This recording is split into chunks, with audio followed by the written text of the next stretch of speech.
and I want to jump on my computer because I want to show you components of a presentation that I share talking about Medicare friendly business models, because I think the most important thing that I can bring to you today is an explanation of different models and how you can bring Medicare into the equation without compromising quality of care, without compromising revenue, profit, and without compromising your ultimate goal. Why did you get into business for the first place?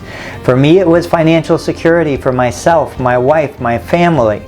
I wanted to build an asset that continued to put money into my pocket, whether I was treating patients directly or not. So let's take a look. Hop on. All right. Medicare-friendly business structures. Let's take a look at what we have. Let's start with a little talk about just kind of, I like the pyramid model. So this comes from the book Rich Dad, Poor Dad, Robert Kiyosaki.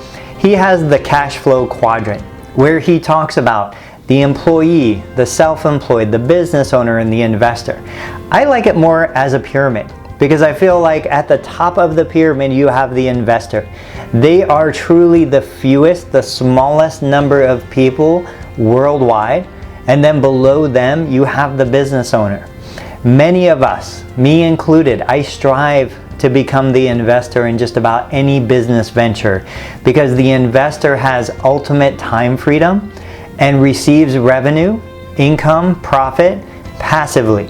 You know, Ray Kroc wasn't flipping hamburgers, but he was making his income from the McDonald's empire. When you're buying stocks in the stock market, you're an investor, right? If you own a share of Apple, you're not building an iPhone. You're not giving them feedback on what they should do for their next product. You're simply sitting back, receiving the benefits of the company's success. So below that, we have the business owner. The business owner, what's different from the business owner to the employee is the business owner is busy working on the business. The employee is busy working in the business. The business owner has the opportunity to treat patients. They have the opportunity to sweep the floors, clean the bathrooms, but it's not required. That's not what their job is. Their job is to build a successful business. Now the self-employed individual, they are equal to what I would call the freelancer. You know, Seth Godin talks about the difference between the freelancer and the entrepreneur, and he says that the freelancer gets paid while they work, whereas the entrepreneur gets paid to build the business and receives that residual income whether they're in the business or not.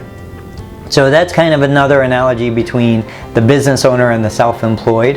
And then of course you've got the employees. And the employees create the base, the foundation of the pyramid. The employees are the structure that has to hold everything above it up, but at the same time, the employees get paid last. They have to pay taxes first. They have to pay fees first. They have all these regulatory issues that they have to contend with before they get their slice of the pie. And of that slice, then they have to slice it up further to account for retirement and, you know, daily living expenses and everything. So I like the pyramid structure, and if you're looking for the original context, go to the book Rich Dad, Poor Dad. It's a short book, it's an easy read.